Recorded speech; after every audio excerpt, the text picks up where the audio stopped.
I now confer upon you, Eleonore Katarina Frankl, the degree of Doctor of Laws, honoris causa, with all the rights, privileges, and responsibilities pertaining thereto.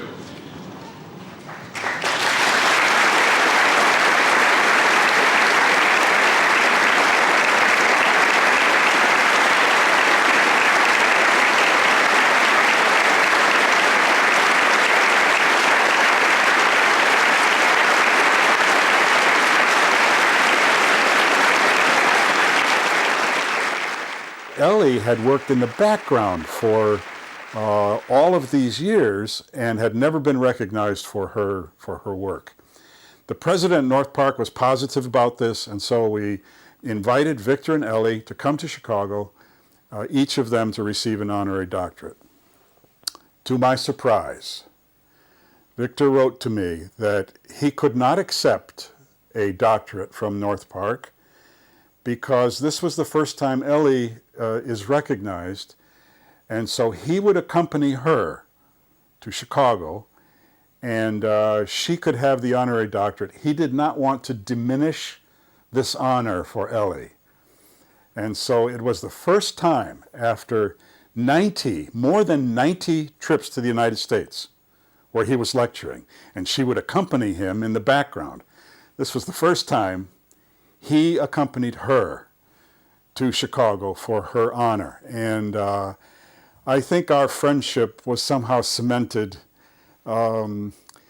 maybe because I recognized Elly and how important she was in his life and in his work. The audience rose to its feet for a long, long ovation. And during this ovation, we have to remember that Viktor is virtually blind here, very little vision left.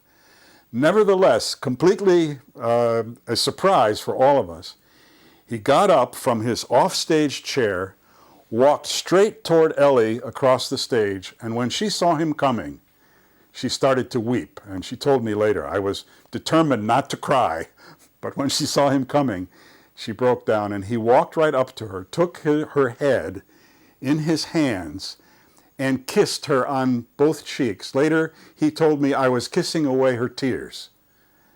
And I am sure that there was not a dry eye in that 2,000 people watching this when he came out and recognized her himself as she was being recognized. I remember Viktor saying to me one time how much he loved Elly, and I remember a remark he made that stays with me where he said, "I never received a glass of water from her that had any moisture on it," which to me meant that she took loving care of him and made sure that she met his needs. And she was wonderful, the way she was able to work with him and type his letters and correspondence.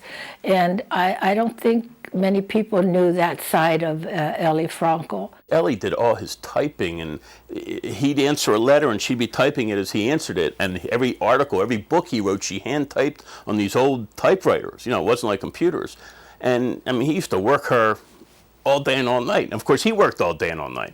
In my interactions with Elly, her focus seemed to be abnormal integrity, and an abnormal integrity in which she would just say her truth. And when you say that truth with anesthetic, if you're going to do surgery and you're going to speak the truth in an abnormally direct way, then you have plenty of anesthetic. And she always impressed me very much as having that kind of anesthetic, but being willing to dare to tell her truth no matter what it was. Ich meine, den größten Teil ins Leben zurückzuführen, musst du ja schon selber gemacht haben. Aber in diesem Leben bleiben zu können, den Versuch hat er selber gemacht. Bleiben können war die Elly. Und ich glaube, dass sie beide etwas sehr genau gewusst und gespürt haben.